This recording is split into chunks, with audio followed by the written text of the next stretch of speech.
শেষ হয়ে গেল বাংলাদেশের নির্বাচন, এবং সেটা শেষ হলো হাসিনা এবং তার আওয়ামী লীগ ছাড়াই এক অভূতপূর্ব নির্বাচন। মূলত তিনটি দল এই নির্বাচনে অংশগ্রহণ করেছিল। একটা হচ্ছে আপনার বিএনপি, বাংলাদেশ ন্যাশনালিস্ট পার্টি, আরেকটা হচ্ছে আপনার জামাত তার জোট, এবং তার সঙ্গে এনসিপিও ছিল, এবং কিছু ইন্ডিপেন্ডেন্ট লোকজন, তারাও প্রার্থী হিসেবে দাঁড়িয়েছিলেন। ভোট গণনা শেষে দেখা গেল বিএনপি পেয়েছে 200-র উপরে আসন, এবং তার পেছনেই আছে 70-এর বেশি আসন নিয়ে জামাত জোট। এবং এক সময়কার সেই বলেছিল না যে তুমি কার আমি কার, রাজা কার রাজাকার, সংরক্ষণ বিরোধী আন্দোলন, এইসব আন্দোলনকে অছিলা করে শয়ে শয়ে তরতাজা প্রাণকে বলি দিয়ে, ঠিক আছে, রাজনৈতিক স্বার্থে, যেটা আমাদের দেশেও হয়ে থাকে, যারা ভেবেছিলেন যে ক্ষমতায় আসবেন, সেই সব নেতারা যারা হিন্দু বিদ্বেষী, ভারত বিদ্বেষী, সার্জিস আলম এবং পাটোয়ারি, এদের মতো নেতারা পরাজিত হয়েছেন। এবং তসনিম জারা নামে এক ভদ্রমহিলা, যিনি ইংল্যান্ডে ডাক্তার ছিলেন, যিনি এই এনসিপির হয়ে আন্দোলন করেছিলেন এবং পরে মোহভঙ্গ হতে স্বতন্ত্র হিসেবে দাঁড়িয়েছিলেন, তিনিও পরাজিত হয়েছেন। সম্প্রতি এই 11ই ফেব্রুয়ারি ইন্ডিয়ান এক্সপ্রেস, আমাদের দেশে একটি বহুল প্রচলিত ইংরেজি দৈনিক, তার একটি শিরোনাম আমাকে ভীষণ আকৃষ্ট করেছে। সেখানে লেখা আছে যে Bangladesh is set to vote, worried Hindus ask who will protect us. মানে বাংলাদেশ ভোটের পথে, উদ্বিগ্ন সন্ত্রস্ত হিন্দুরা জিজ্ঞেস করছে যে আমাদেরকে রক্ষা করবে কারা। একসময় বাংলাদেশে জনসংখ্যা ছিল, টোটাল জনসংখ্যা, হিন্দুদের জনসংখ্যা ছিল 27%, সেটা কমতে কমতে এখন 7%। পরিসংখ্যান অনুযায়ী মোট জনসংখ্যার মাত্র 7% হচ্ছে এই হিন্দু, কিছু বৌদ্ধ আছেন, কিছু খ্রিস্টানসও আছে। এদের মধ্যে থেকে ইন্ডিয়ান এক্সপ্রেসের তথ্য অনুযায়ী মাত্র 6জনকে দাঁড় করিয়েছিল এই ভোটে বিএনপি, এবং একজনকে দাঁড় করিয়েছিল জামাত। তো এদের মধ্যে থেকে জিতে এসছেন একজন বিখ্যাত হিন্দু নেতা, রাজনীতিবিদ গয়েশ্বর রায়।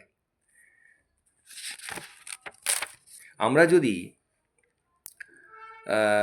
8ই ডিসেম্বরে সেই দীপুচন্দ্র দাস, যাকে খুনের পরে ইলেকট্রিক পোস্টে ঝুলিয়ে আগুন ধরিয়ে দেওয়া হয়েছিল ঈশ্বর নিন্দা বা ব্লাসফেমির নামে, যদিও সেই অভিযোগটি পরে মিথ্যা প্রমাণিত হয়েছে, এবং তার সেই 18ই ডিসেম্বর থেকে পরের 35 দিনের মধ্যে 11 জন হিন্দুকে খুন করা হয়েছিল। এদের মধ্যে সাংবাদিক ছিলেন, এদের মধ্যে ব্যবসায়ীও ছিলেন। সম্প্রতি কিছুদিন আগে দেখলাম এক বিখ্যাত চাল ব্যবসায়ী, কিষাম সরকার নাম, তাকেও খুন করা হয়েছে, তিনি হিন্দু। হাসিনা পালিয়ে যাওয়ার পরে অসংখ্য হিন্দুরা খুন হয়েছে, অসংখ্য হিন্দু মা বোন ধর্ষিতা হয়েছে, এবং অসংখ্য মন্দির, ইন্ডিয়া টুডের পরিসংখ্যান অনুযায়ী প্রায় 1000-এর ওপর মন্দির এবং প্যাগোডা জ্বালিয়ে পুড়িয়ে শেষ করে দেওয়া হয়েছে। লুণ্ঠন হয়েছে তো হিন্দুদের প্রচুর বাড়িঘর। এবং সবচেয়ে বড় ব্যাপার হচ্ছে, যেসব হিন্দু অধ্যাপক, প্রিন্সিপাল, হেডমাস্টার, টিচার, লেকচারার ছিলেন, তাদেরকে জোর করে রেজিগনেশন দেওয়ানো হয়েছে, এবং তাতে দেখা গেল সংখ্যাগরিষ্ঠ সম্প্রদায়ের মানুষজন চাকরি করছেন। এ অদ্ভুত ব্যাপার।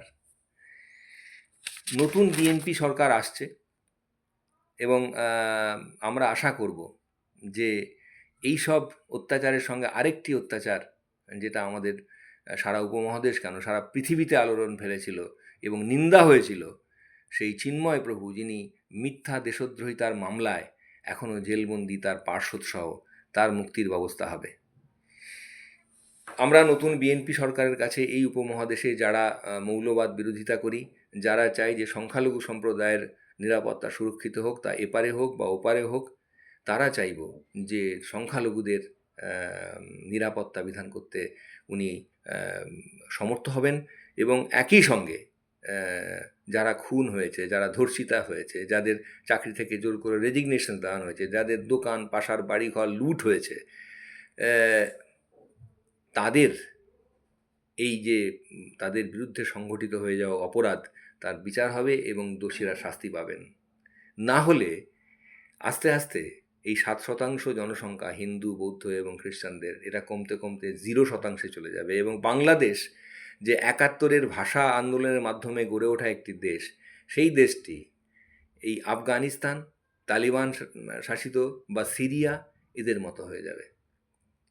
ধন্যবাদ। তারেক রহমান যিনি জিতে এসছেন, তার প্রতি আমাদের শুভেচ্ছা রইল এবং আশা করি উনি মানবতা এবং ধর্মনিরপেক্ষতা এদের দিকে তাকিয়ে দেশ শাসন করবেন। জয় হিন্দ।